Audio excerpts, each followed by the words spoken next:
From Courtside the Virtual Hardwood, it's the NLSC podcast, episode number 390. Andrew with you once again. I am Andrew in the forum and Andrew NLSC on Twitter. My co-host, fellow NLSC team member and good friend is Derek. You know him in the forum as Deeper3, and he's Deeper384 on Twitter.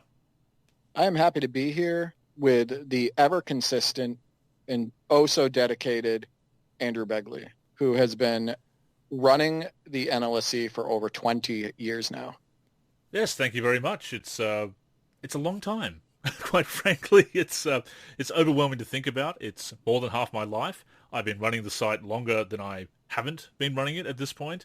I'm going to be running it for a while yet. I don't see myself stopping anytime soon, as long as I'm able to and passionate about it, which I am still.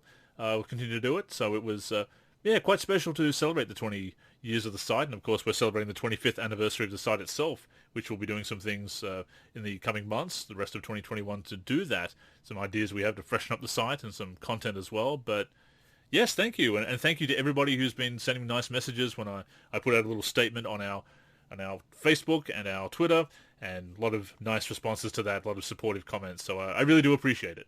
It really is the consistency that blows me away. We talked about it on the podcast with Leftos that we had and several prior episodes.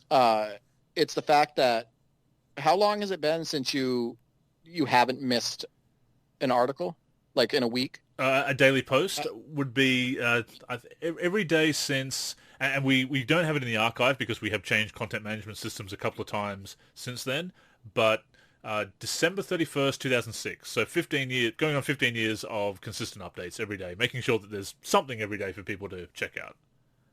That is just ridiculous.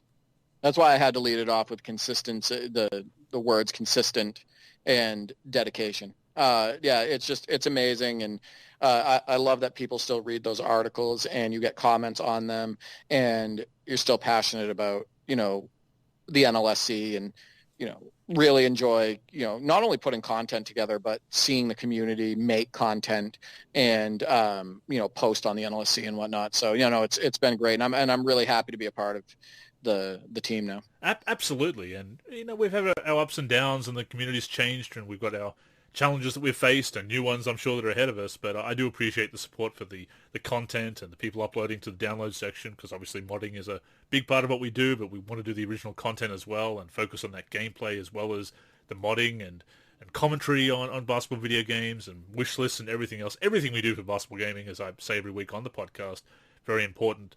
And yes, I've tried to be consistent, because I remember when I discovered the NLSC, of course it was founded by Tim Lutz and Brian in 1996, when I discovered it, just coming back every single day and finding new stuff and seeing what was going to come, even when it wasn't something that I could use, even when it was, I didn't have the game yet because I didn't have a fast enough PC for a while there to run some of the newer games, even just seeing what was new and seeing whether there was going to be something new. And when I made a contribution as a community member and seeing that show up on the front page, the excitement. So what I wanted to do is emulate that for everybody else who discovers the NLSC and comes to it, that there's something fresh every day, that we can't appeal to everybody with every new bit of content we have every single day, but hopefully more often than not people are at least interested to see what we're doing and what's coming from the community or our original content.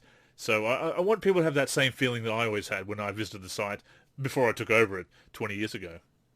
Yeah, and think about how much modding has taken off and the exposure to modding, and the NLSC is a really big part of that. I'd like to think so, yeah. The Dom 2Ks of the world, and, the popular YouTubers who post nothing but modded content or mostly modded content. And, those channels may not exist. And those videos specifically certainly would not exist oftentimes without the NLSC. Without the NLSC helping bring modding to the forefront and posting all the mods for people to download and everything. So it is wild what it's turned into. And, we have YouTubers and social media acts in general that have hundreds of thousands of subscribers based off of modded content that a lot of them are getting off of the NLSC. So that's got to feel pretty good. It does. And the fact that we're still around when a lot of sites have come and gone, and a lot of people, and it comes down to passion and, of course, other priorities, and I'm fortunate that I'm in a situation where I'm still able to be passionate about it and act upon that passion. some people have had to change priorities or whatever, and but it's gratifying to be still one of the early days of the online basketball gaming community, and still be one of those content creators from the early days, still around doing my thing. And again, a lot of nice comments from people saying that I deserve more recognition for this and that, and I don't like to get egotistical about it. Certainly, there are times when I'd say, "Oh, I wish that article got a few more comments or got a bit more traction or whatever." But we have had some videos kind of get some a fair amount of views lately, and of course, your top 10 that you're doing every week has been bringing attention to the site as well. So it's and I'm grateful to you and everybody else that's been part of the NLSC team over the years, because and Leftos and John Justming and Kenny and Ben Arcane. And Big Hort, Brendan, so many of the people that have helped me out over the years. And there's been some, as I said in the Leftos show, there's been some times when it's been difficult, or there's been friction on the team or friction within the community. And as you know, there are some people who are not fans of my work or the way I run the forum, and have commented about this or that, and made it quite personal, unfortunately. Which is also a shame that I'm using my real name on the internet, because that's what we did in the early days when it was niche, and then it took off, and then suddenly your real name's out there. But such is life, and it's a shame that sometimes there is that tension, and people do make it so personal. But even though you do remember the bad stuff, the good stuff still stands out as well, and that's what I prefer to focus on, because it's been so rewarding. The trips overseas, obviously, to the community events, and being able to interview Tim Kitzrow and other personalities and developers and everything, and meet people like you, meeting people on the other side of the world with that shared love of basketball gaming. So not to get too sappy, but it's been very special, a special 20 years. Some ups and downs, of course, but I'm proud of the work I've done, proud of the work we've done as a community, and looking forward to doing even more. No, it's been great, and yeah, without the NLSC, you and I probably would never have met. Probably not. So, No.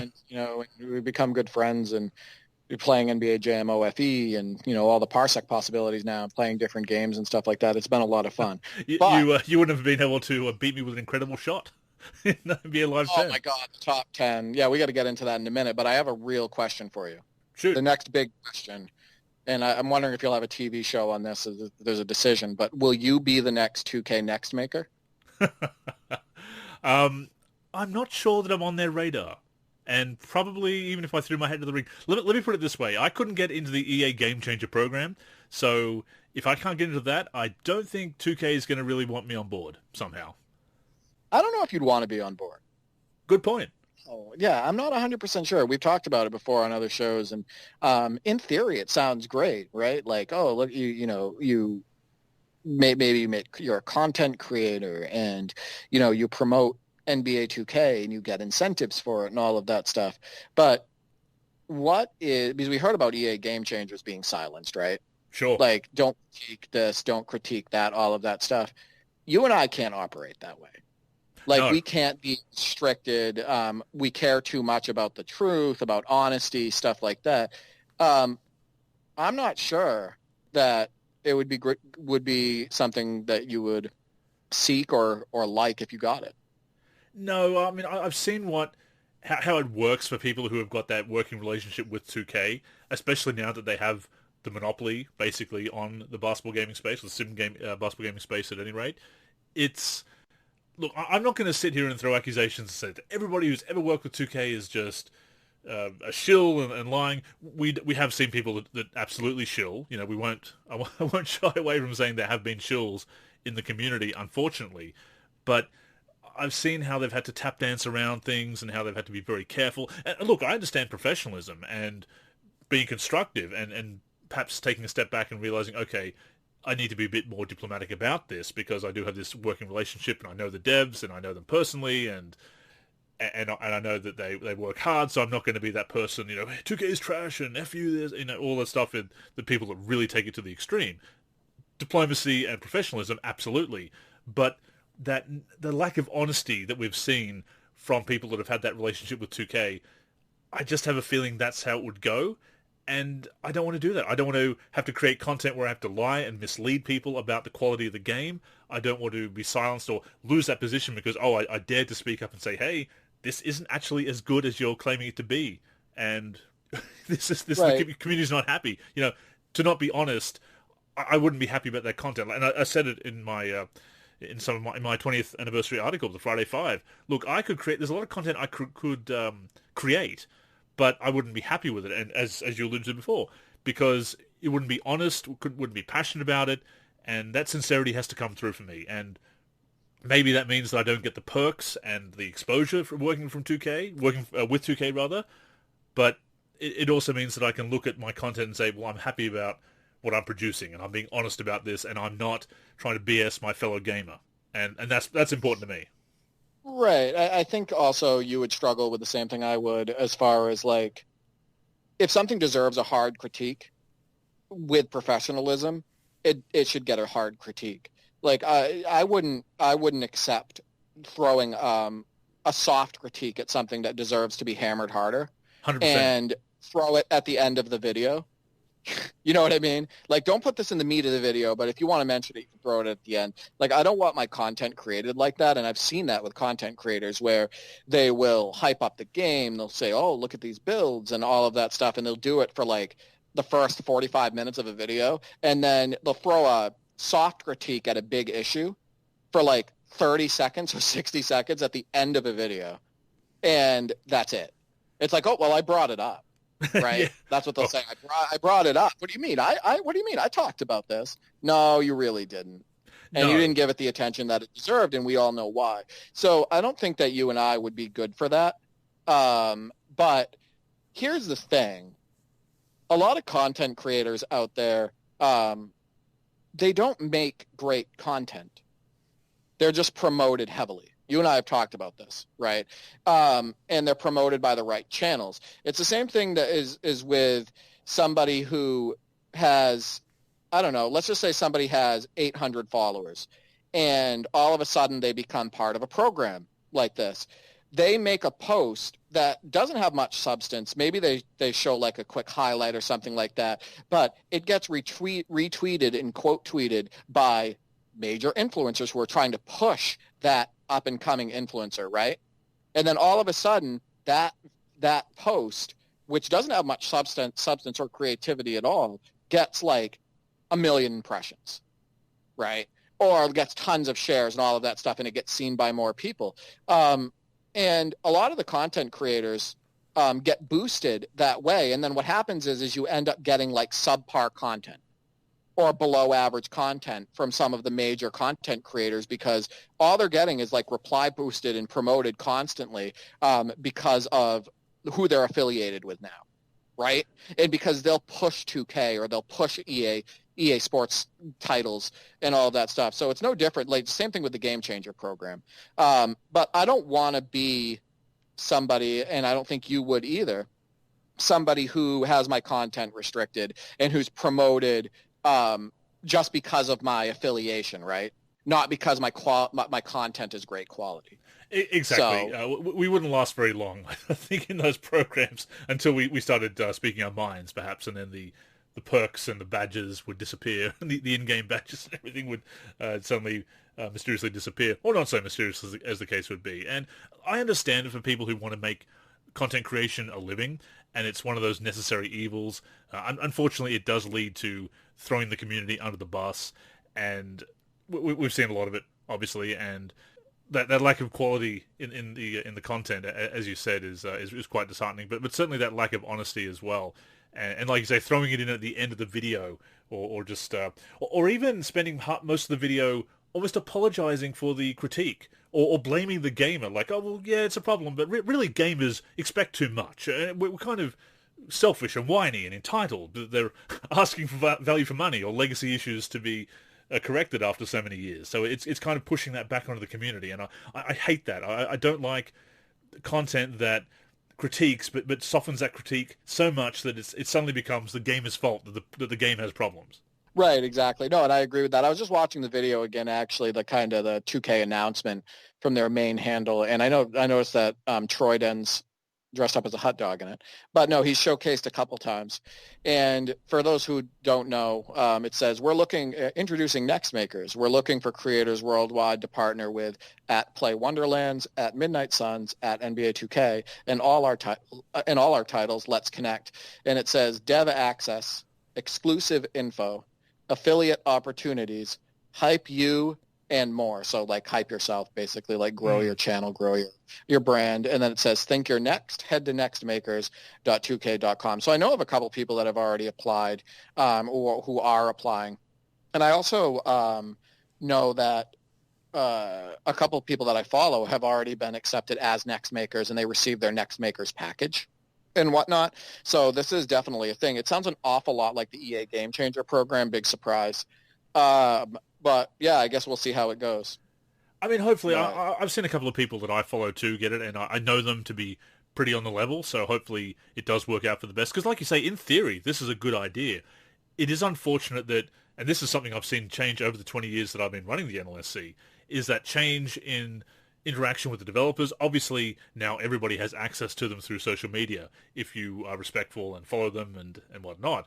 But there has been that change where they would seek out people like us at the NLSC and back in the day, the guys at NBA Live.org and other people who were running gaming sites and had built communities and followings and were creating content of some kind and criticizing games or critiquing games and reviewing them and covering the news and so forth and creating content based on them as we do, that they would seek them out. And it wasn't just who's got the big following that we can latch onto and promote.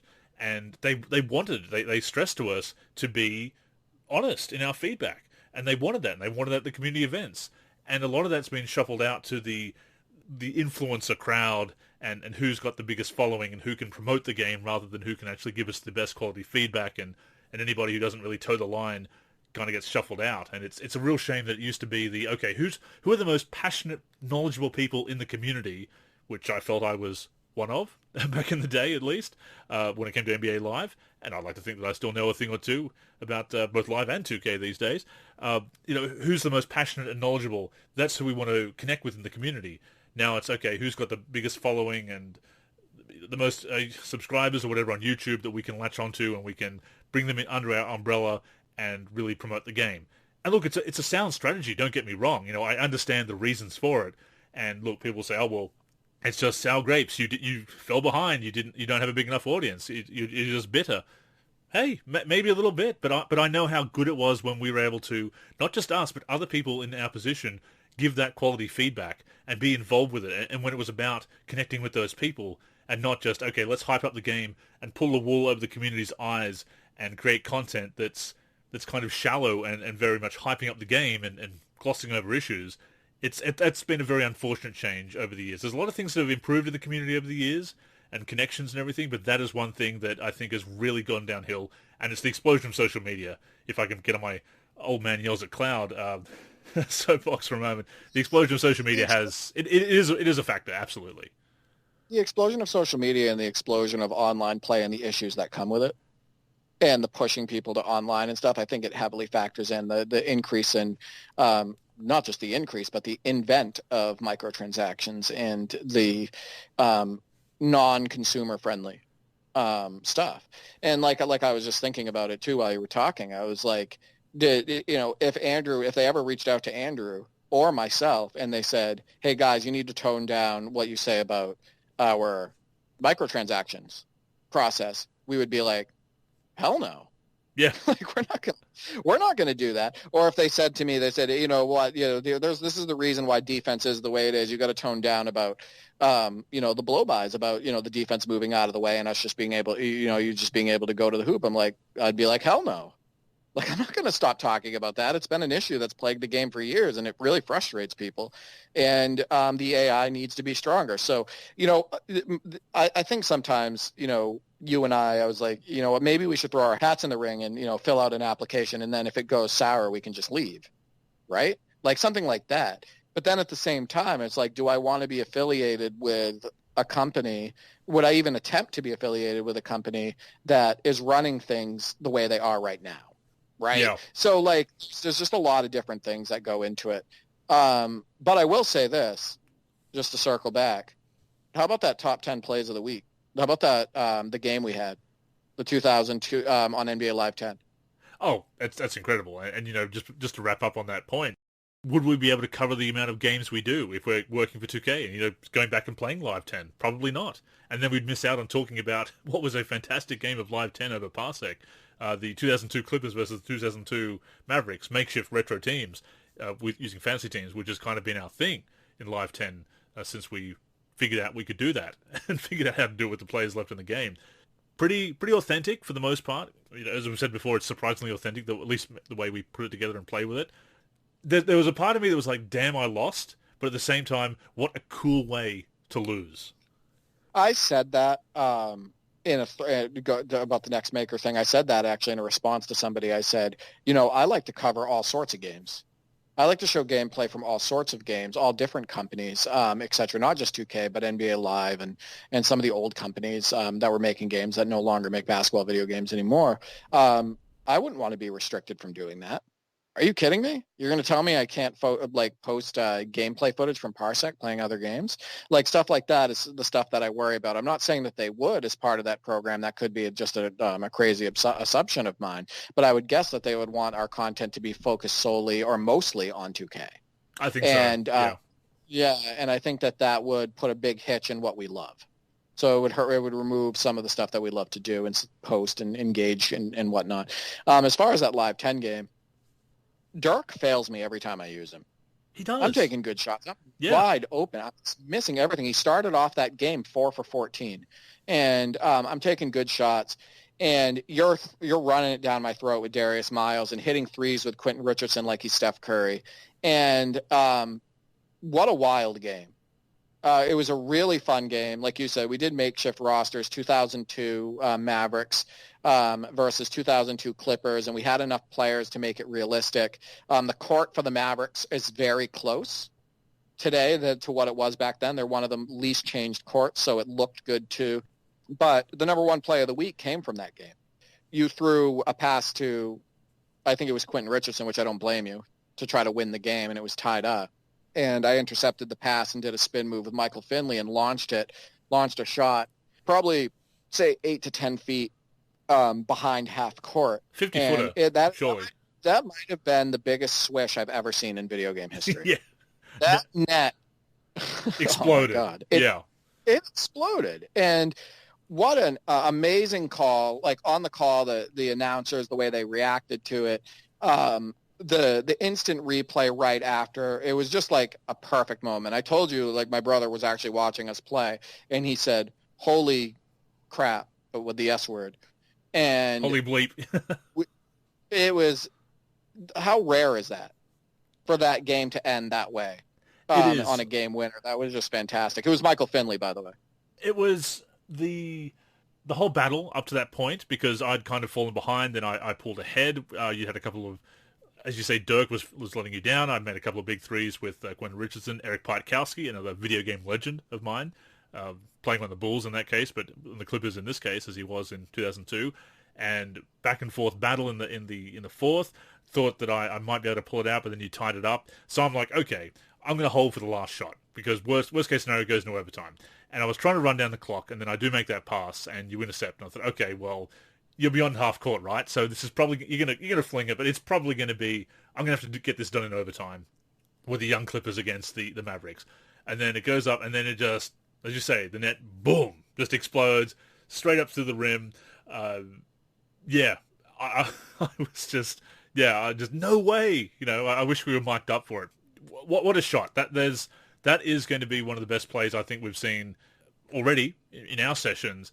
I've not seen that many in all of my years of playing basketball games, something that spectacular, that half-court heave, just crazy way to win. Like I say, I'm not even that mad, really, about losing that way. It have to be off of a spin move, too, right? It was like off of a sweet spin move, all in one motion. Ball goes sailing through did you see the arc on that shot? It was high. You can see it on play. I mean, I can't even believe how high up that went. It went off camera in the regular footage, and it just exploded the net. And what about the amazing attention to detail signature-wise? So you noted it earlier in the game. Darius Miles had his he threw it down, and he did his the fists up to the forehead. Forehead tap, yeah. Yeah, whatever they call it. And then later, Quentin Richardson also did his. After you hit a 3, and we actually captured that, you shared it from the NLSC channel. It's that signature stuff that's amazing in that game. And it just adds a whole new dimension to that matchup. It was great. It really is. And what impresses me about that is that Darius Miles was on his way out of the league. He made a brief comeback with the Grizzlies the year before. So he was a free agent by default, I believe, or possibly on the Grizzlies, still in the default roster. And Stromile Swift is in the game. He has his signature where he crosses his hands, his signature celebration as well. He was on 2009 was his last year in the league. He's in Live 10, but he didn't actually play that year and never played in the NBA again, in fact. So these are players that were out of the league or on their way out of the league, and they've still got their signatures in there. And look, I know that 2K has recently done that too with all their animations, but it just goes to show how much detail went into Live 10. And again, to be putting together that 2002 Clippers team, and you got Curich and you got Miles doing the forward tap as they did back in the day. Yeah, it just was that level of authenticity in a makeshift situation, which is what makes that fantasy teams mode so special for us, that we're able to do that, and it kind of works really well. And we've said it before, putting that together, there's something special, a big novelty in taking those assets that are in the game, putting them together, and making it work. And then on top of that, you have this great competitive game where we're back and forth, and then just an incredible game-winning shot. Man, that's what it's all about with basketball video games. This is why we cover games. This is why I'm still playing games decades later, and why I'm still talking about them and creating content for them on the NLSC 20 years later, because we get stories like this. This is why it's more about modding, more than about modding, right? It's not about just modding.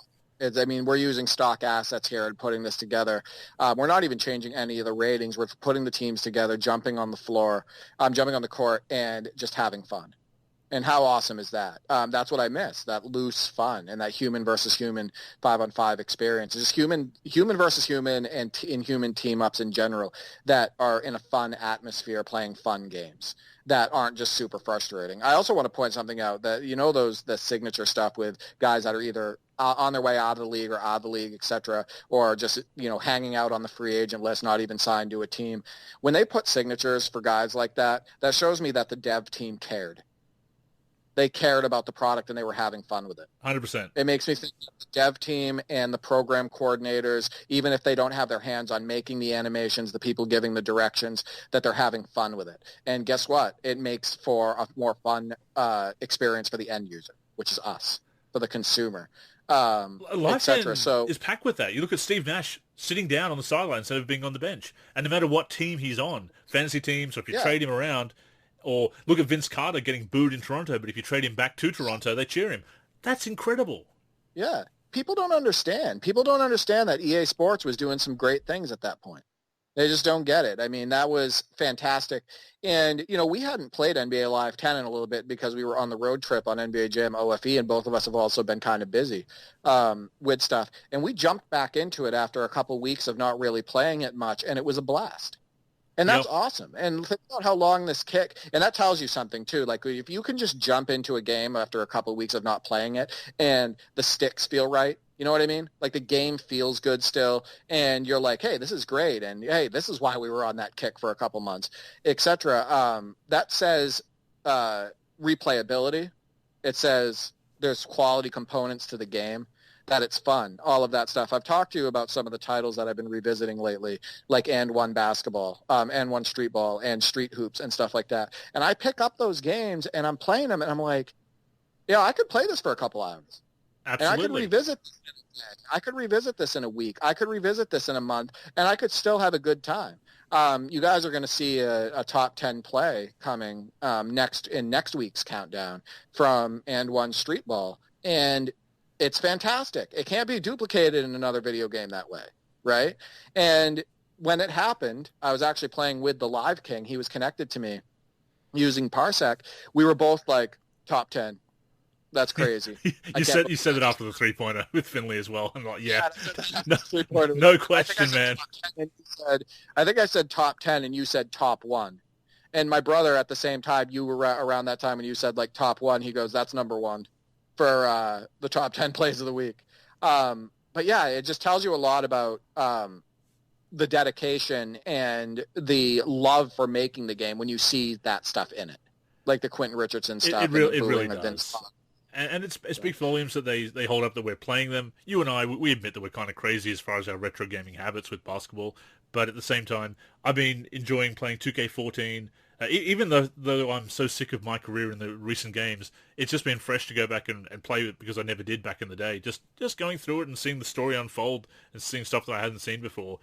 It speaks volumes that I've been enjoying that more than playing 2K21. And I've had some fun with 2K21. We've said this before, but it just feels fresher to go back to those games when it was just about the experience on the virtual blacktop or the virtual hardwood, whatever you want to say, depending on the mode, of course.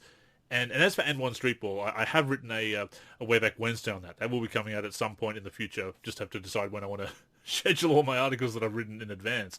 But that is a really good game that I missed back in the day, and I picked it up for my collection, and that's getting harder to collect some of those games, which we'll touch on in this episode as well. But I added that to the collection, was quite impressed with it, how it held up, and just doing the different things with the N1.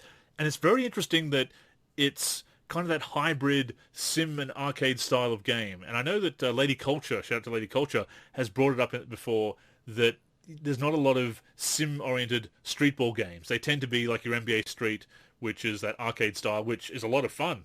Love Street as I love Jam.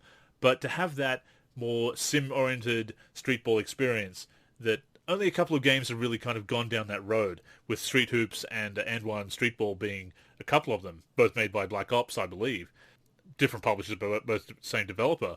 And it's that hybrid style that I really appreciate. It's kind of that up-tempo pace that you have of an arcade game, and they're jumping maybe a little bit higher or dunking a little bit more than you could realistically do in a sim game. It's a quality game, and it's great to go back to those games, especially if you're sick of all the grinding and everything else in a current game. Dust off an old favorite, or check out some games that maybe you kind of overlooked, as I have with some of these games, and it's very rewarding. Well, the Live King had never played it before, and One Streetball. It's kind of obscure, I guess, in some ways. It didn't really get... I mean, it's right there in the middle of the rise of 2K and NBA Live still being a top name in the market, so it kind of flew under the radar, I feel.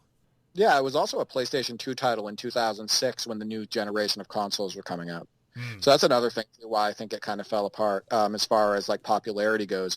But people need to understand too, first off, and One Streetball was huge in the early 2000s. I just want to point that. I mean, it was talked about constantly. They were featured on the Nike commercials that included some NBA players and whatnot. You knew names like Escalade, Helicopter, the Pharmacist, all of those guys, the Professor, Spida. Like, those were household names in the early 2000s. So revisiting that also has that nostalgia bit as well, because it has all of them. There's so many players to choose from. I swear there's like 30 players. I have to look it up. There's so many players to choose from. It's just a laundry list of street ballers when you're picking your teams and whatnot. But, the Live King had never played it before, and we talked about it after, and I was like, first off, try to duplicate these highlights that we did in these games and other games. And he was like, yeah, we can't do that. Like, he's like, name a game that can do it, and he's like, none. Which is true. It's unique. It's a unique game. But he touched on it. He was like, it's the atmosphere too that brings it out. Like, the atmosphere in that And One Streetball game is unbelievable. Everything from the sound effects to the hype man on the court to just everything, the on-court chatter, all of that stuff. The atmosphere is so important in bringing a game to life. And the atmosphere in And One Streetball is unbelievable. It's just, it blows us away. But you're right. Street Hoops and One Basketball are a mixture between sim and arcade, which is kind of how streetball is in real life, if you really think about it. It has arcade elements and moves that you can't pull off in an organized setting, but at the same time, you're not jumping 30 feet in the air, right? So, like, I think that those two games stand out as really fun, unique titles. And I've revisited Street Hoops as well recently on both GameCube and on PlayStation 2, and it holds up so well. Is it as good as NBA Street? Not really, but it has very good gameplay, and the main gameplay mode in Street Hoops can be played with a friend, the entire mode, which is really cool. Another thing about Street Hoops that I want to point out, and I may make a video on this, the jump shots look amazing. I can't even believe how good the mechanics are on jump shooting on Street Hoops. That game, I believe, came out in 2003. And it's like, I could shoot jumpers all day on that game. But yeah, I think that, just to circle back, I think the atmosphere plays a big factor too in you getting immersed in the action. And One Street Ball just has great sound, great atmosphere, all of that. And it stands apart. It's not just like, oh, we've taken an NBA game and reskinned it. And there are some parts that are a bit clunky because they don't have that history of developing a game as EA and 2K have had, where they've had something to build on and had those really solid mechanics and animations. There are some bits that are a bit wonky, but at the same time, it does not make the game unplayable by any stretch of the imagination. And as you said, the vibe is just perfect and one, and has that great that culture, that street ball culture that was such a big part of the early 2000s. Like you said, is just very well captured by it. It's quite a solid game, and it's definitely worth picking up. So, fun fact, you did note that there's a lot of players that you can choose from in that And One Street Ball. One of the players is Mark Jindrak, who was actually a professional wrestler. But after he was released by WWE in 2005, that game came out in late 2005, I believe, he spent some time with the And One Mixtape Tour when they came through Atlanta, where he lived at the time. And he actually had the highest vertical leap of any wrestler in the company because he has a background in basketball, played college ball, I believe. And he won a dunk contest and played a couple of games with the tour when they were in Atlanta, and actually ended up in the game. And so he appears in both that and WWE SmackDown vs. Raw 2006. So he's actually in the same year he appeared in a basketball game and a wrestling game. Perhaps the only person to do that. But yes, he's actually there, Mark Jindrak, as a selectable character in N1 Street Ball. Very cool. Wrestling Modders on Twitter, that account and I were conversing about that, and Mark himself jumped into the thread and said, hey, good eye, guys. Yes, that is me, and gave us that backstory. So that was very cool. Shout out to Mark himself for jumping in and giving us the inside scoop on that trivia. People don't realize how many eyes are on some of this stuff, this content. Sometimes these guys will jump in and comment and whatnot, and it's really cool. I think also, correct me if I'm wrong, I haven't played the whole story mode on that, but I believe Skip to My Lou, Rafer Austin, is unlockable. Yes, in that game. As Skip to My Lou, yeah. Yeah, which is awesome because he's actually featured in a couple of the splash screens. You can see Skip to My Lou's face in the bottom right-hand corner. I just think it's amazing. I think there's definitely a nostalgia piece to it, but you're not going to play a video game long just because of nostalgia, right? Like no. the gameplay still has to be good. It does. Like the gameplay has to be fun. It has to be fun. So I've been playing that game quite a bit lately, and I just enjoy it. So, yeah, we definitely need more games like that. But I told you this before the call too. It made me realize how weak some of the gameplay elements are on NBA Playgrounds. Not only the atmosphere, but just the pace, where it just feels like it's in slow motion. I put NBA Playgrounds and NBA Playgrounds 2 on after I played some Street Hoops, and after I played some And One Basketball, and after my brother and I finished the NBA Street Volume 2 NBA Challenge mode. And, man, that game's slow. It is. For an arcade game where you can jump really high up in the air, where it's you got cartoon-looking NBA players with big heads and little bodies and all of that stuff, and it just drags. And I did like Playgrounds for what it was, and my brother and I did spend a lot of times with Playgrounds 2 and NBA Playgrounds, but man, was it missing action. Man, was it missing, like, great atmosphere. Vibe, yes. The mechanics weren't as good. You couldn't pull off as many fun things. All of that stuff, and it's like, now I see why it didn't, you see even clearer why it didn't catch on like some of those older titles like NBA Street Volume 2, because it's just not fun action overall. Like, it's not, it has its moments, but it's not as fun gameplay-wise. It's solid.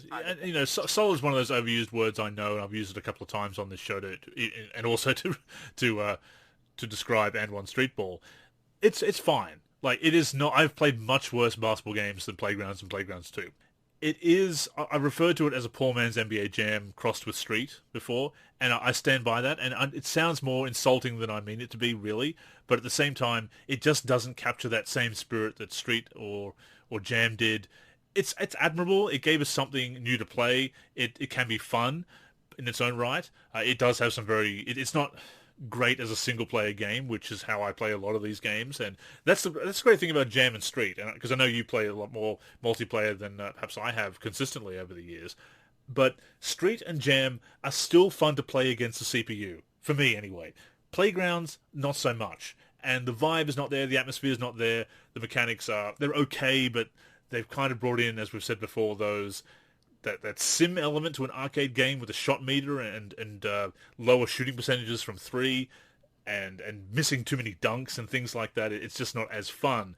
And even the commentary, it just kind of a miss there. And Iron Eagle is a pretty good commentator when in a sim game, or in real life for that matter. Obviously, he is a real commentator, but that commentary is just, when it's not dry, it's snarky Tim Kitzrow has got some wonderfully snarky lines in Jam and kind of poking fun at you when you lose the ball or whatever, but it's kind of lighthearted and it feels good. When Iron Eagle and his, he's got various YouTubers actually in Playgrounds too, and I forget who his offsider is in the first game. I believe it's possibly one of the announcers or hype men from Rucker Park, whose name escapes me at the moment.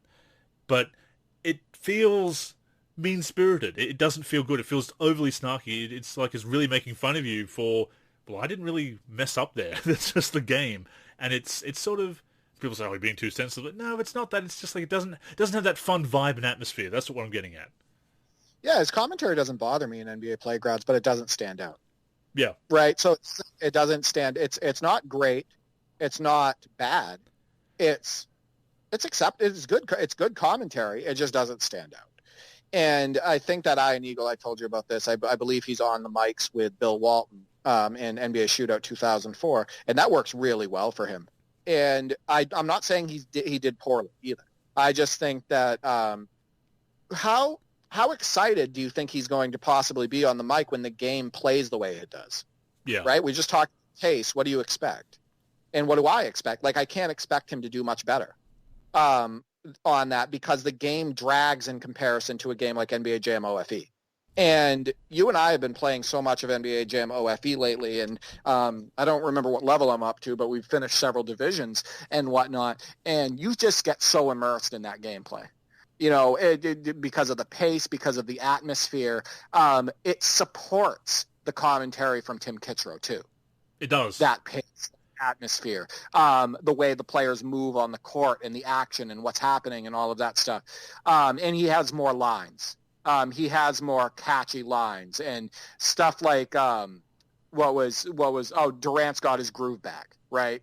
Like, he'll say stuff like, simple stuff like that.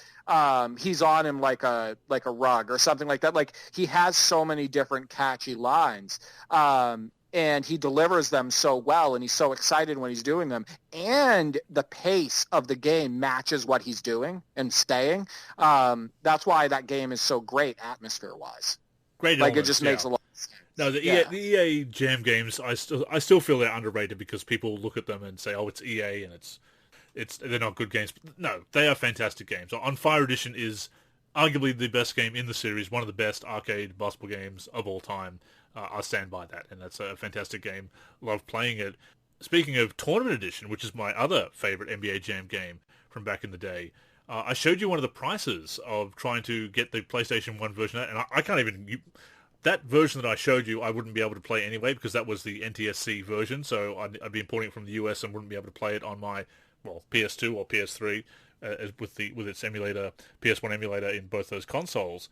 But that was about 170 Australian dollars that came out to by now. And a lot of games are getting more expensive, and there's been a lot of talk lately about the game appraisal really artificially inflating the prices. And a lot of it's your classics like a boxed Zelda or a boxed original Super Mario Brothers and things like that. But I had a look on eBay at some of the games, and they're all coming up in price, and even basketball games are starting to feel it. I saw an NBA Elite 11 on there for 27,000 Australian dollars, and I mean that is a rare collectible. That's kind of in its own class. That NBA Elite 11 being an unreleased game that's leaked out, a few copies leaking out in circulation. But even like a Jam Tournament Edition for PS1 is not a rare game as such, and even in a box, in the long box, $170 plus 95 postage from America. Even if I could run that game on my hardware, I'm not paying that much. I already have Jam Tournament Edition for Super Nintendo and PC, and those versions are great too. I wouldn't mind the PS1 version just to complete the collection, but we're seeing that the valuation of games artificially inflating the prices, and it seems to be it's going to be harder to collect for you and I moving forward. I can understand games like, let's say, the original Final Fantasy, right? One of the most coveted games of all time. If you have an original in-box, mint condition Final Fantasy 1 for the NES, I can see the price being up there a little bit. Sure. Right? Yeah. But when you talk about games like NBA Jam Tournament Edition or a game like Double Dragon or something like that, like you said, the PlayStation version of NBA Jam Tournament Edition, that's not like a super rare or like overly over-the-top, worldwide popular title, etc. And you see prices for those games that are, like you had stated, in the hundreds or thousands of dollars. That's incredibly sketchy, deceptive, and questionable. And you and I both watched a video about a company that's kind of in this space now that is supposedly the premier company for rating these video games, retro video games. That's super sketchy. It is. And I wanted to know on that video, if you could like summarize it. So yeah, basically these services are kind of all working together to value the games and kind of put the ratings similar to comic ratings, like as far as mint condition and everything. And with games, it's basketball card ratings, right? Yeah, or basketball card, or any collectibles. Yeah, giving them ratings as far as their mint condition, their rarity, whether they are misprints and things like that, which often drive up the price because they're even rarer collectibles. I believe, for example, Super Mario Brothers 3, there is a separate version where the 3 or the Mario 3 is off center. There's kind of a run of them where it's off to the side, the text. So that in itself is a collectible on top of this. I mean, that's just a great game to have in your collection and play. Super Mario Brothers 3 for the original Nintendo Entertainment System. So I'm not about, and I've still got my original copy that I got way back in the 90s. So I'm not about to spend that money. But you can see how, I mean, yeah, that's a rare collectible, like an Elite 11 and everything with it unreleased and whatnot. And there's been some other unreleased games. The PAL version of Lakers versus Celtics for the Sega Mega Drive, which is the PAL version of the Genesis. So things like that. Yes, rare collectibles and unreleased games are going to be more expensive, but especially your annual releases and your fairly common games like an NBA Jam and Tournament Edition, those first two Jam games, the home ports of that, they're not that rare.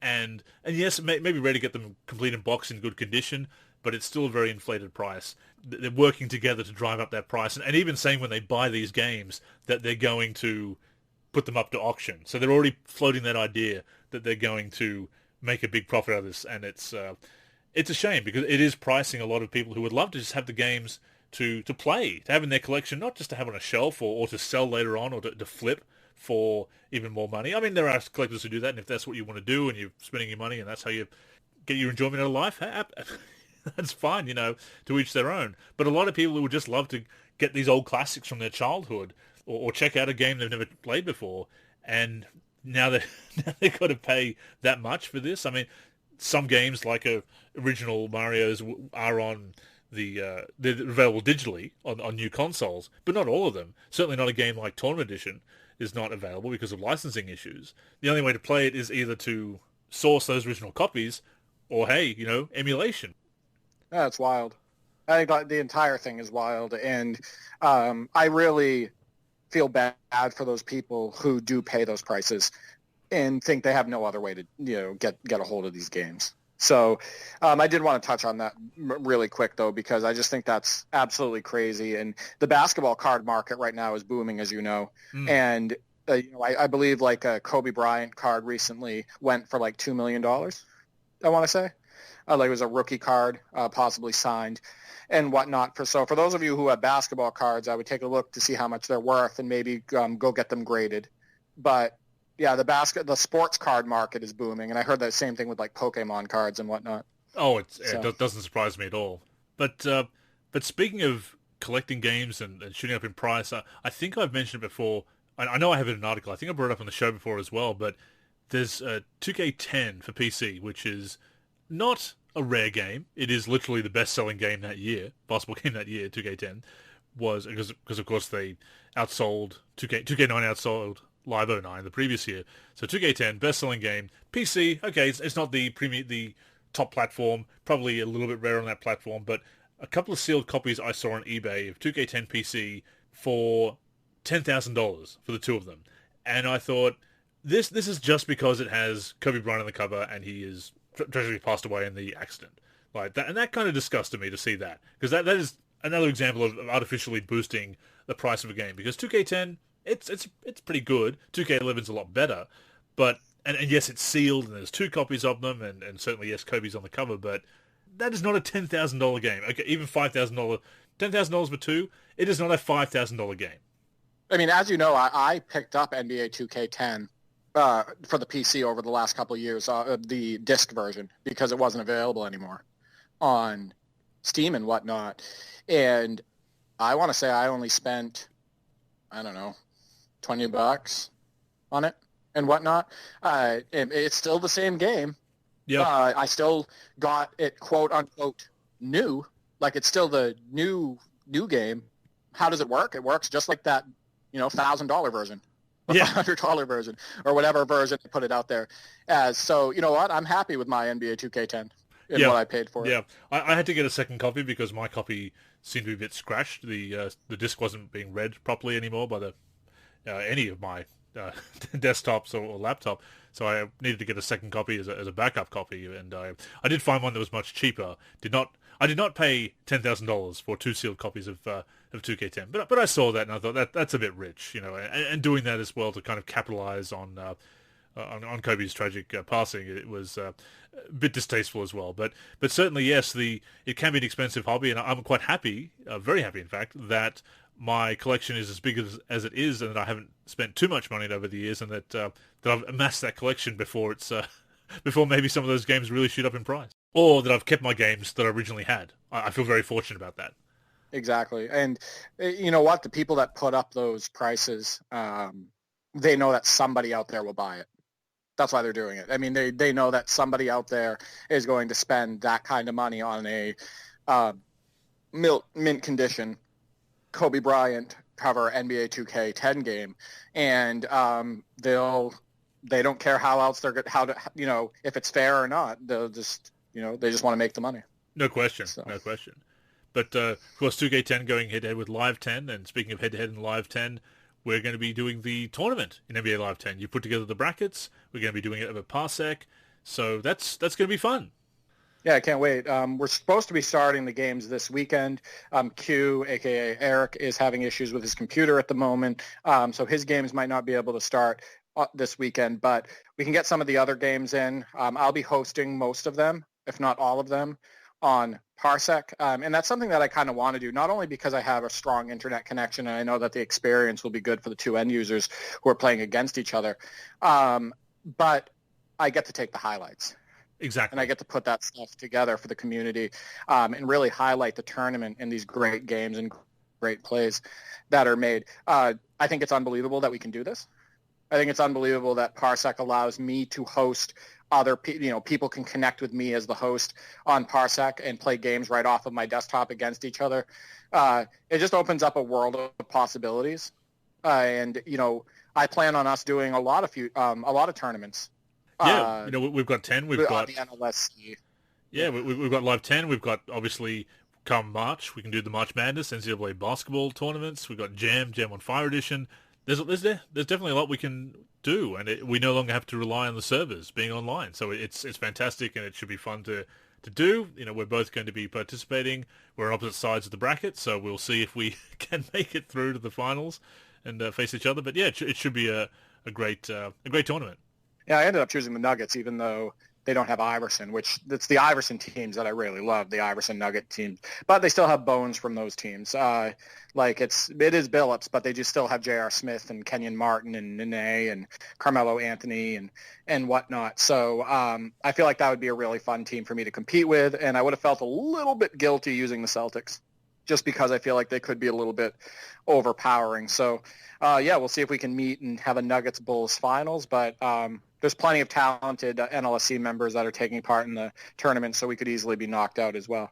So we'll see what happens. But yeah, keep an eye out for that footage and those recaps and box scores and whatnot. Definitely, we'll be doing that and announcing future tournaments as we put them together, and of course seeing what we can do as far as streaming and whatnot. We do need to look into that because it's not something we've done a lot of before, or really done at all before, but we will see.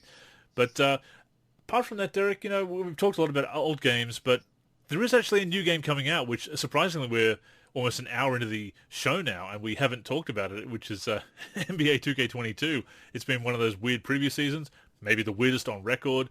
We do have a couple of courtside reports, aka developer blogs, come out this week about the seasons and also the WNBA. Quickly running down the seasons courtside report summary that I posted on the front page and in the forum. So seasons are going to be in MyCAREER, the W Online. W Online is only going to be a next-gen version of 2K22, as it was in 2K21. And my team, first season tips off with the launch of the game. It's going to be called Call the Ball. Each season is going to last about 6 weeks, which is what it did in 2K21. 40 levels to each season, same as my team last year. It's also going to apply to MyCAREER and the W as well. Exploring the city and the neighborhood, completing quests, and playing the connector modes are going to be how you earn XP, much the same way as doing different tasks on the agenda in my team, which also returns this year. Rewards in MyCAREER include apparel, banners, badge points, and also you're actually going to be able to unlock inline skates, and at level 40 for the first season, Derek, a go-kart to get around the city or the neighborhood. Oh, how lovely. Yeah. That's what everybody asks. Yeah. Really. Who needs proper matchmaking or gameplay balance when we can have go-karts? And look, snark aside... Things like that. Yeah. Not lead off with that. Man, how is that not my icebreaker? You can't wait for your go-kart. I know. We really buried the lead on this one. Look, and Ronnie tweeted out Mario Kart Eat Your Heart Out. I think Mario Kart's probably going to be the better go-kart game. Just putting it out there. And I haven't played Mario Kart since Mario Kart 64. And I will still say that Mario Kart 64 will probably be a better kart game than go-karts in the city and the neighborhood. Look, it's the way it's going with MyCAREER, and it also suggests that getting around is probably going to need vehicles, and these are at least free vehicles that you can unlock. All these rewards are free. They did mention that in the developer blog. Of course, that also means there's going to be a lot of stuff in MyCAREER, as always, that is not free, and you have to budget your VC between attribute upgrades, ratings upgrades, and apparel and equipment, which is just the way it goes. My team seasons will function similar to 2K21 with the use of agendas. There's going to be seasonal clothing items in MyCAREER. New songs are going to be added to the soundtrack every Friday throughout the season. Each season will have its own new songs coming through. Rewards in the W Online seasons include badges, clothing bundles, nail polish, and other as yet unspecified prizes. So that tweet that Ronnie tweeted out a couple of years ago, or actually 4 or 5 years ago now, this is not a Barbie dress-up game, has aged very poorly indeed. I mean, it was poor at the time. Yeah. And it's just got worse. It really has. And, as far as the go-kart thing, I mean, it will not, I can guarantee it won't be life-changing like Garfield Kart. Oh. Like, there's no chance. How did I not default to Garfield Kart when that came up? Absolutely. My life has changed. But, because of Garfield Kart, specifically. All of us, yeah. I think the thing is that, you talked about how we've been an hour into the show and we haven't talked about NBA 2K22 when it's right around the corner from being released. I mean, what have they given us? What have they given consumers or potential consumers? What have they given for info? What have they given for gameplay? What have they been getting, outside of a couple screenshots and a couple vague dev notes, dev blogs? What have we gotten? Not a lot. So, you know what? I feel bad about it. In fact, shelving it and bringing it up an hour into the show serves them right. Not that they probably care too much about what's going on the NLSC podcast. We're definitely not going to be the next NextMakers now. That's for sure. Right, exactly. Right. I'll put in my application and I'll be like, before you consider taking me, please tune in to episode 390. Spent hour talking about NBA Live 10 and 1 Street Ball from 2005. Right. And talking about how NBA Playgrounds was poor in comparison in so many ways. Yeah, please. Yeah. Will you accept this application? If they did, I'd be shocked. My 20 years of the NLSC is coming up. I'm going to 2K now, for sure. Jesus, just wild. But yeah, they really haven't given us too much. But yeah, the Barbie dress-up thing is hilarious because, nail polish. Wouldn't it be something? Yeah, wouldn't it be something to just be able to throw that in his face and have him have to acknowledge it? Be like, this is what you said. This is what's happened since. This is what's going on right now. Are you still standing by that?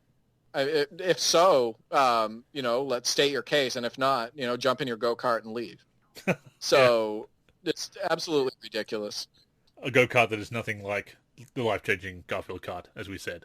Friend, I want to put this out. I played Garfield Kart with my girlfriend, and we had a blast. It might be life-changing. Are you saying that if you're single and you play Garfield Kart, you will get girls or guys or whoever you're into? Oh, absolutely. I think there's a possibility. I think that's possibly one of the best first date ideas. It beats going out for a cup of coffee. You're saying that Garfield Kart will change your love life, not just your life, but your love life specifically. Yeah, absolutely. 100%. Well, as soon as we get out of lockdown here in New South Wales, here in Australia, we'll see. Right up on the dating profile. Want to play Garfield Kart? Do you think we're going to be the next maker when we want to talk more about Garfield Kart than NBA 2K22? I mean, they want to talk more about go-karts than NBA 2K22, don't they? Or anything to do with basketball. So that's a good point. No, that's a good point. Maybe they would take us. Who knows? There you go. We can hype it up. Yeah. All snark aside, I do like the season's approach to MyCAREER. It worked out pretty well with my team. I wrote a Monday tip-off article about it. So I do like the idea. It is kind of ridiculous, some of those prizes. I do think that some of the prizes were underwhelming in my team last year rather. I hope they do address that, and I hope that some of the reward levels that you have to grind a ridiculous amount of XP to get to the next level and not be rewarded with a particularly great reward. I mean, obviously you get to 30, you get those inline skates to zip around the city and the neighborhood, and then a go-kart at 40. So, I mean, they're obviously looking to go big with some of these ideas, but I think things like bonuses to badge points or extra VC to really boost your player, those are going to be the rewards that I think they should really focus on, and we'll see if they do that, because I've seen there's a lot of clothing items. There's a suit, if you want to be a drip god, I suppose, and you can get a call to ball suit in that first season's rewards. Good idea, but we'll see how the implementation, how the execution goes. Yeah, I mean, here's what I'm going to be doing. When I get NBA 2K22, I've already bought it for the PC. I'm going to have it for next gen as well. I'm going to jump in and look at the rosters, see if they made any changes to the tendencies and the ratings. And I am going to check out my team like I promised. I told you that on a prior post. Yep. And other than that, that's it. I'm not going to jump into online gaming. It's not my cup of tea as far as like 2K online gaming goes. I'm not going to jump into the rec or anything like that. You may be able to pressure me into it if you want to team up with me. Or something like that. But it's not something that I'm looking forward to or looking to jump into MyCAREER or anything like that. For me, it's modding on PC.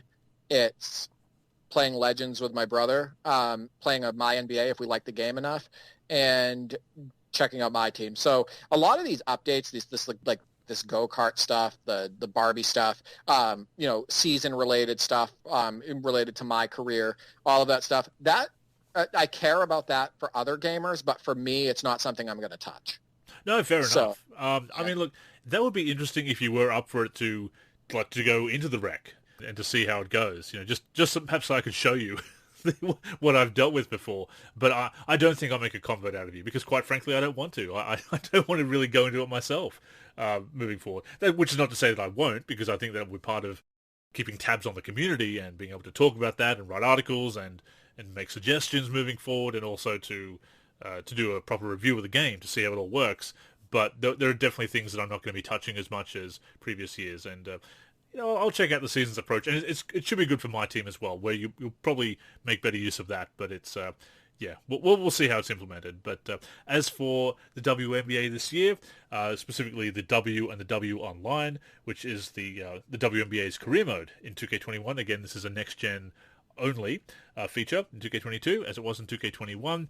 They're saying there's an all-new badge progression system, which is basically the progression system from the NBA MyCAREER with the 4 categories, and instead of getting badges automatically as you level up, you can actually choose the badges this year.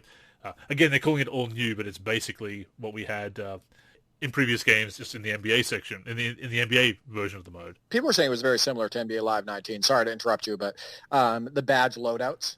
Yes, and progressions? yes. Sounds very similar. Yeah. It's very similar to traits, actually, yes, and you can actually save customized loadouts, they're saying, this year, which is, presumably, we'll be able to do that with MyCAREER as well. We could in the next gen of 2K21, you could take badges off and change the badges, but you couldn't save customized loadouts. So I wouldn't be surprised if you can do that for the NBA MyCAREER this year as well. There's new off-day events. They are team practices, scrimmages, and contact workouts. Scrimmages are short games. Team practices are similar, again, to the MyCAREER team practice sessions. Contact workouts will help you develop new skills. Connect with other WNBA players, past and present. You challenge them to games, get more XP, get rewards, things like that. So they're expanding on that and making it a bit deeper, much as they did with MyCAREER over the years. So they're putting some work into that, which is nice. Once again, current gen is going to be left out in the cold here, but they are putting the work in on next gen. The W Online are actually going to be able to connect with friends before you go into the games. Last year, you basically had to hit join game at the same time when you're online and hope that it connected you. So they have added the play with friends functionality to the W Online, which was definitely needed. So they're spicing up that mode and putting the extra depth to it. So that is nice to see that they're doing that. But it also concerns me, Derek, that if they're doing that, eventually they're probably going to add microtransactions to it, because they didn't have it last year, but the deeper it gets, the more likely it is to have the microtransactions, unfortunately. One thing I do appreciate, I don't know if there's any pressure for them to do it or whatnot, I do appreciate the attention to the WNBA, because we all know that that's not the meat of their game. That's not what's going to drive traffic, right? Like, it's not going to drive the traffic that the NBA modes are going to drive, or, the rec league games, all of that stuff. Like, I actually really appreciate the fact that they're putting that much effort into the WNBA. Agreed. And I think the league needs that. I think that they need that promotion. And I think that the women do deserve that. I think, it's the women's professional NBA. And so I will say, props to NBA 2K for at least doing that, for, giving the attention the ladies deserve from that league, and that league deserves in general. You got to do it if you're going to put Candace Parker on your 25th anniversary WNBA 25th anniversary edition, GameStop exclusive. You need to do some work with the WNBA. I mean, again, it doesn't sound like much is going into current gen, but at least do it for next gen, because that is your flagship game. And as you say, not necessarily the flagship mode, the WNBA modes, but if you're going to have that in the game, do it right and put in that attention to detail. Harkening back to our NBA Live 10 discussion, those little details do stand out. So, people were interested in playing the WNBA mode. We saw those comments at the forum, social media, Reddit, etc. So, yeah, good on them for doing that. Having said that, that is basically all we have this week. Those two developer blogs. Next week is going to be gameplay and my team. From memory, yes, gameplay and my team will be coming in this next week, starting August 30th. So there'll be probably a couple more blogs at least where we'll learn a bit more about that. Seasons we've learned about in my team, but they'll be going into the sub-modes and other content and what they're doing with cards and whatnot this year, I'm sure. So we will be hearing about that. But yeah, I guess we weren't too thrilled about the news this week. Go-Karts aside, obviously, but it is no Garfield Kart, as we've said before. But that is the news for 2K22 this week. I'll tell you what, I wouldn't be surprised if NBA 2K23 comes around the corner, and the way that game's progressing, that you can have a career as a runway model. How about that? Well, apparently, you can have one as a DJ or a recording artist.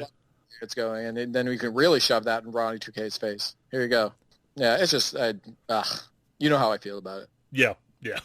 So, but it gives us something to joke about, and further alienate 2K and the NextMaker program, I suppose. But well, we didn't figure we'd really be up for that anyway. But so that is the news. But before we wrap up this week, we are going to bring back the mailbag once again. We have a couple of topics to discuss. Thank you to our listeners for sending in these topics. First comes from Leader of the Foot Clan.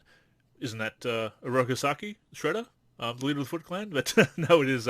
No, one of my favorite Nintendo games of all time. NES games, the original Teenage Mutant Ninja Turtles. It's a great game.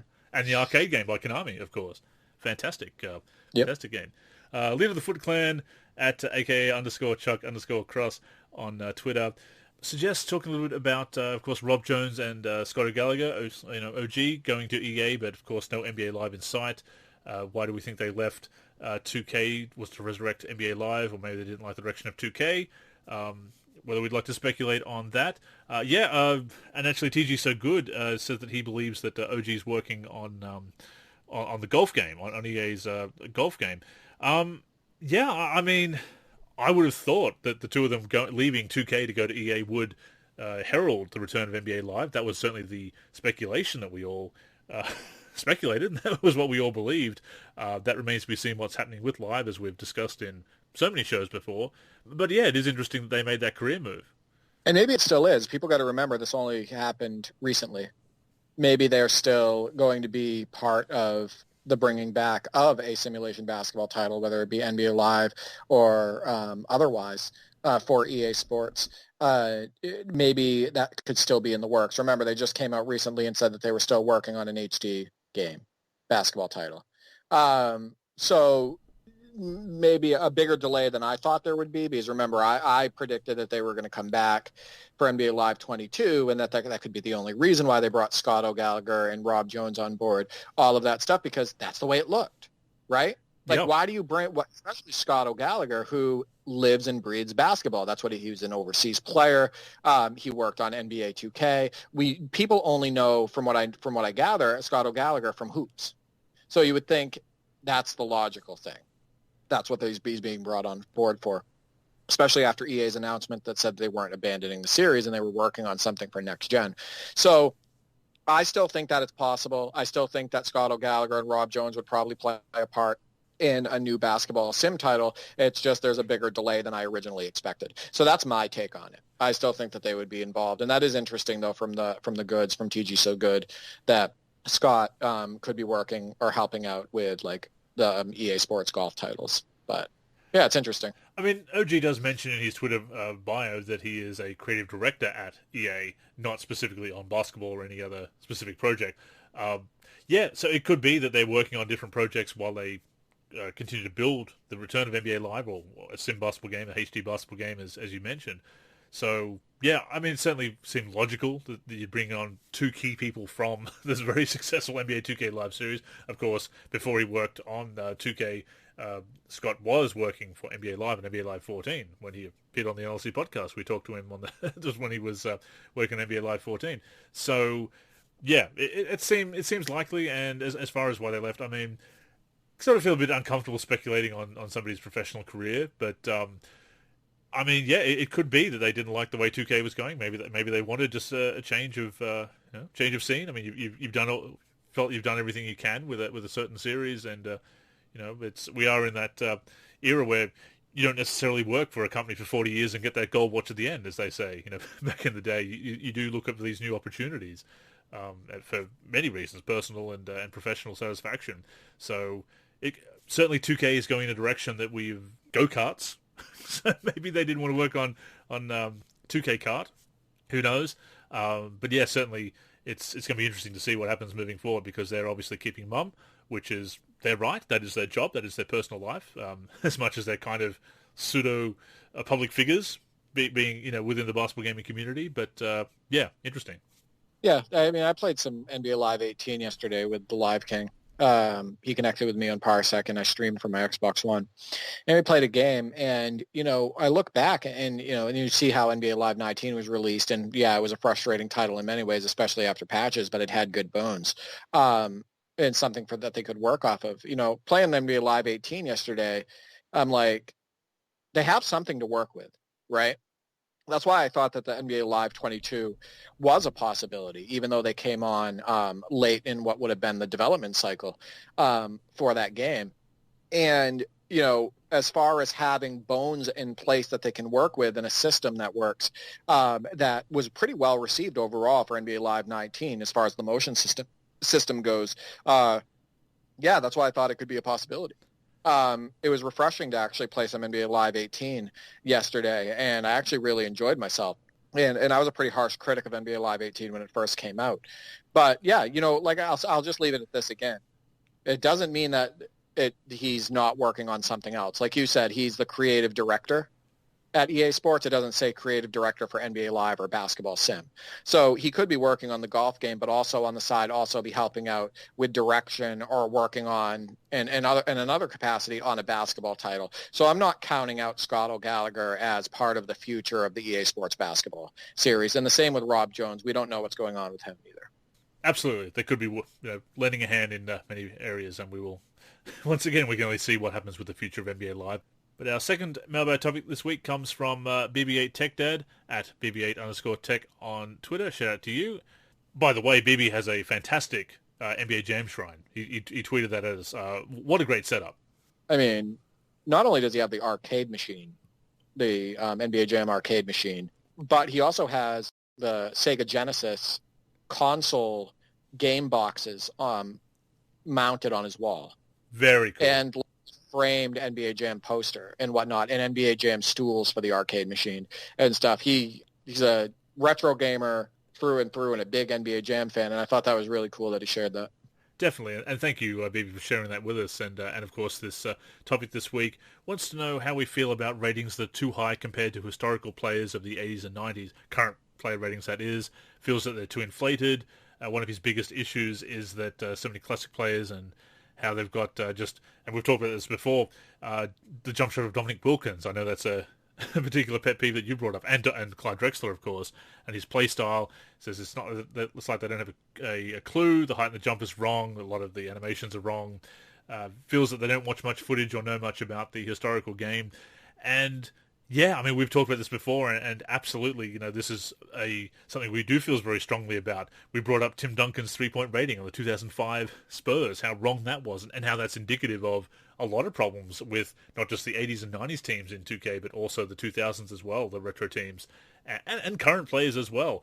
And it does seem like there are some politics coming into play as far as not offending the recent players, the contemporary players, I should say, and there are some inflated ratings. You look back at a 2K14, we mentioned last week how you've got players that are really run the gamut of ratings from the mid to high 60s right up to in the 90s for the stars, right down to the role players. That's the role players now having ratings in the 80s, 75 and higher sometimes. So there's definitely some inflation going on there with the ratings, and unfortunately the historical players haven't benefited from it either. There's a lot of copy and paste, as we've said before, with the animations and everything, and it bothers me certainly, and I know it bothers you. So and you've made threads on Twitter about this, Derek. So I know how passionately you feel about this, and rightfully so. Yeah, I've made long threads on this, highlighting a lot of the stuff, like Jason Williams having a 0 on flashy pass. Yeah. Or like a very low alley-oop pass tendency. David Wesley having a 95 on alley-oop dunk tendencies. Jermaine O'Neal having like a 7 on post-up tendency, and Carlos Boozer having a 0 on it. Like, they won't post up. Like, they don't care about that stuff. It's just spreadsheet copy and paste for most of the players.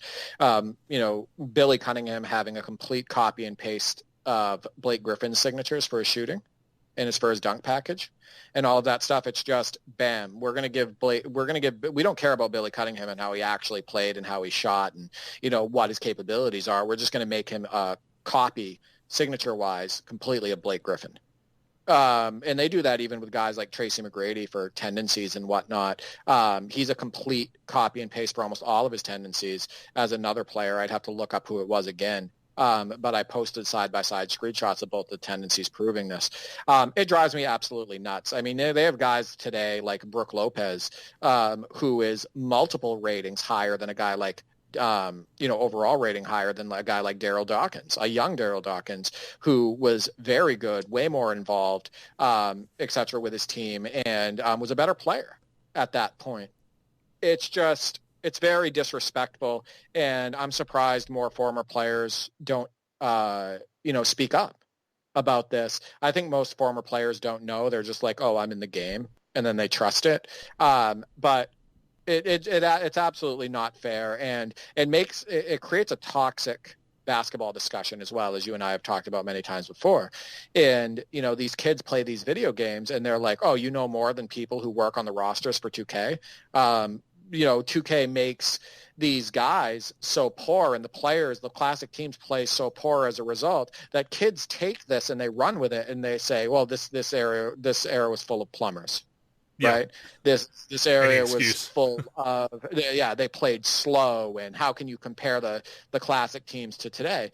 And it's, people don't understand how much it impacts the perception of the game. When we were growing up, what did we collect? Basketball cards, right?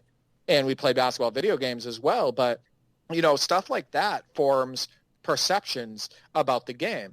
And when kids get their hands on the sticks, and these guys move like slugs, and Dirk Nowitzki's a 25 or something with speed with ball, and he's running up the court, and he's like looks like he's running in mud, that creates a thought in this person's head that Dirk was incredibly slow, which he wasn't. He ran point sometimes, like point forward, flying up and down the court. I've shown videos of this and whatnot. So no, it's absolutely, it drives me absolutely nuts. And they've been getting away with it for so long. I showed screenshots of NBA 2K16, some of the same tendencies that are in NBA 2K21 for these players, the copy and paste stuff, and it's just not right. To give people an idea of how they do this with no regard, and they think that nobody is going to notice. You know how they put Mario Chalmers back in the game? Like, they put Mario Chalmers back into the classic teams on the Heat. Oh, yes. And instead of working on Mario Chalmers, they copied all of his signatures, a complete copy and paste of Mike Conley. Yeah. So very different players. Right, yeah, very different players. But and if you want, if you use Ray for Alston, so Skip to My Lou on the 07-08 Rockets, his signatures are a complete copy and paste right down to the shooting form of Kyrie Irving. It's like, you know what? Screw Ray for Alston. We're just going to throw together, we're just going to copy and paste a current player onto him for his signatures and call it a day. I just think it's really disrespectful. And I understand that that's not, like, it's Kyrie Irving. Like, okay, that helps. That's great for Ray for Alston. But it's really not. Yeah, I mean, the dribbling is there, but the rest of it's not really. It's not a one-to-one, shall we say. And here's the thing. Obviously, it has that. It's inaccurate, which is inappropriate for a sim game. It does represent the NBA and its history poorly, and it does feed a very toxic discussion about real-life basketball, obviously, in its history. So I absolutely share your frustrations there. But if nothing else, there's a lot of historical content in 2K, which on the surface is great, but that lack of quality undermines the quantity, and that's a shame. Yeah, it's because the quantity is what makes them money. The fact that they can advertise the quantity, and hey, we have all of these classic teams, and they know that the younger generation of players aren't going to look into the players and how they're made and whatnot, and they're just going to go with the flow. They'll maybe move players from team to team, but they're not going to go in and edit the tendencies or look at the ratings or understand the signatures and the copy and paste and everything. So that's why they've been able to get away with it for so many years. I mean, Stauffer, who's working, Mike, who's working on the rosters, are very highly regarded as one of the community roster makers. That's why they hired him from the community back in the day. I don't think it's a case of a lack of knowledge or care or wanting to research or do the work.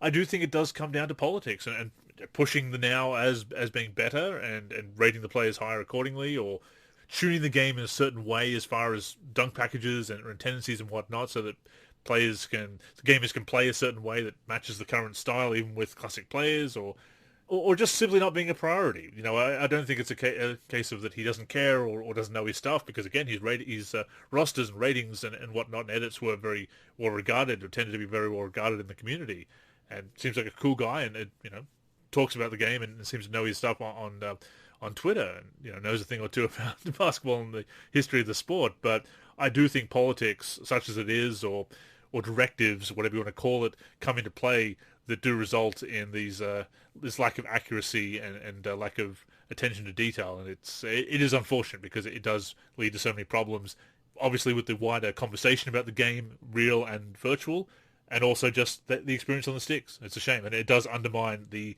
quantity to have such a lack of quality. You're being way too nice and generous there. I think it's a combination of the suit's direction, so priorities, and lack of knowledge and laziness. I think it's all of it.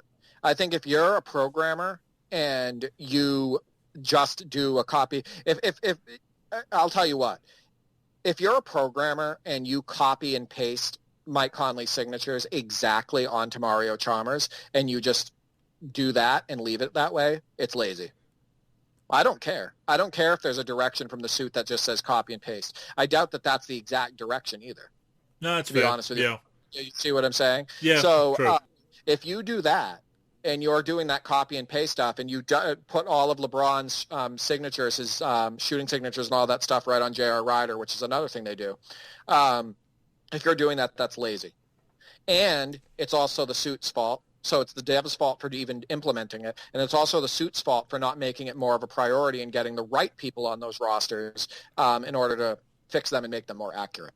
And there's the politics, like you had stated, of trying to make glorify today's game as well and market it. So I think it's a slew of different things, a combination. But if you're responsible for even doing one of those copies and pastes, you're guilty and you're lazy. That's true. But hey, at least I've worked on go-kart physics, so that's something. Right. But and Exactly. it's just why we do snark at that, because there are so many other things in the game that really should be that the 2K used to do much better many years ago, that we would rather them focus on and would make a much better product. And yeah, who is asking for this? And that's why we often facetiously bring up shoelace physics as kind of that as our go-to snarky example of focusing on things that are a kind of a cool detail in their own right, but don't impact the gameplay as much as more pressing issues. And yeah, that is definitely one. This is why I absolutely hate when people say, well, there's a team that works on that. The team that works on this piece of the game isn't necessarily going to work on the rosters. So you can't blah, blah, blah. No, we get one product, right? That's and you know what? If they are going nuts like we talked about on the cosmetic stuff, and then at the same time we see that all of the roster and copy and paste stuff, that's all one product that we're getting, that we're commenting on, that we're critiquing. You damn right it's going to make us and a lot of people out there frustrated when we see all of this extra stuff, all of this marketing, all of the cosmetic stuff, all of the fit stuff, the makeup stuff, all the stuff, the go-karts, all that stuff. When we see all of that, and then we see complete copy and paste jobs on the rosters. Okay, so I absolutely can't stand well, he doesn't work on that, or this department works on that, and this department works on that. We're commenting on one product that we receive that we pay for. And it's one vision. Right. So that's the point I wanted to make. That's just a frustrating point when I see feedback. Well, he doesn't work. No, we're commenting on the entire product that we paid for. On the plus side, maybe Dennis Rodman will have his right shade of nail polish now, so that at least will be realistic moving forward. But yes, but thank you for the question. I think the short answer is yes, there are a lot of problems, and we're absolutely with BB8 Tech Dad on this, Derek, that we do despair about these issues. And of course, yes, we have the tools to fix them, but we shouldn't have to fix them every year either. Right, exactly. That takes hours upon hours upon, like I said in that thread, I had spent 20 plus hours straight of trying to fix some of the retro stuff, and I probably only got to like 1% of it. And that was like 20 plus hours of my time trying to work on that stuff. And I only showed less than 1% of the issues in that incredibly long thread that actually ended up making a splash on Twitter and also on Reddit. But obviously not a big enough splash because NBA 2K21 was released after for next gen, and it still has all of that stuff. So it's like, screw us and screw the players and screw the teams of the past. So your mistake was mentioning go-karts in the post, and never should have mentioned that. Yeah, and it's my fault. But thank you to BB8 Tech Dad and also to Leader of the Foot Clan for the questions, the topic suggestions this week. If you'd like to get involved with the mailbag, podcast at nba-live.com, or hit us up on any of our socials or in the forum. We'll be reading off our social accounts shortly. But yes, that has brought us to the end of episode number 390 of the NLSC podcast. Thank you for tuning in this week to hear us talk about basketball video games. We hope you enjoyed the show. The show comes out every Sunday on the NLSC, which is nba-live.com, of course. We're also on all the major podcatching apps and platforms: Spotify, Apple Podcasts, Stitcher, Podcast Addict, just to name a few. On those platforms, search for NLC Podcast, look for our logo, and that will be us. Any way you'd like to tune in and listen to the show, As long as you're enjoying it, that is the main thing. And of course, if you'd like to leave us a review on Apple Podcasts, we certainly would appreciate it. And with that being said, Derek, where can we find you on socials, and any other final words for our listeners this week? Keep submitting those top 10 highlights. I love seeing them. And get at me on NLSC to do so. You can DM me or get at me on Twitter at D4384 or at D43G and submit those highlights. I feel like the top 10 has been just awesome, and we're already on we just released week 15, and next week will be week 16. So what's crazy is we're already about 4 months into this. And it's definitely not getting old. If anything, people are more excited about it than ever. This week's top 10, even you mentioned, it might be the best one yet. And I already have some highlights for next week that were submitted, and it's going to be amazing. Also, keep tuned to the NBA Live 10 tournament action. I'll be updating the forum post on the NLSC that I created in the Parsec section. We may move that to the featured content section. We'll have to have a discussion about that as well. You can reach me. You can listen to our podcast, Holding Court with D43. I do want to record an episode, and I want to talk about the ABA with you, so we'll hopefully do that soon. We're on Apple Podcasts, CLNS Media, Amazon Audible, Stitcher, Podcast Addict, etc. You can reach me on Twitter at D4384 and at D43G. I'm on YouTube uploading videos, real basketball and video games. Video game basketball, D43, and I'm on Instagram, D43, and on the NLSC forums, D43. Once again, thank you so much for all the kind words as I celebrated my 20th anniversary of running the NLSC. It's certainly been a wild ride, as I said. For the last 20 years, I have been Andrew in the forum, and that is what I continue to be. And I am Andrew NLSC on Twitter. The NLSC is on Twitter and Facebook at the NLSC. We're on Instagram, NLSC Basketball. Our YouTube channel is youtube.com/NBA Live Series Center, and of course give it luck to the NLSC itself, nba-live.com, for everything we do for basketball video games. But yes, that's all for this week, so thank you once again for tuning in. Until next time, I'm Andrew. I'm Derek. Go get buckets, everyone.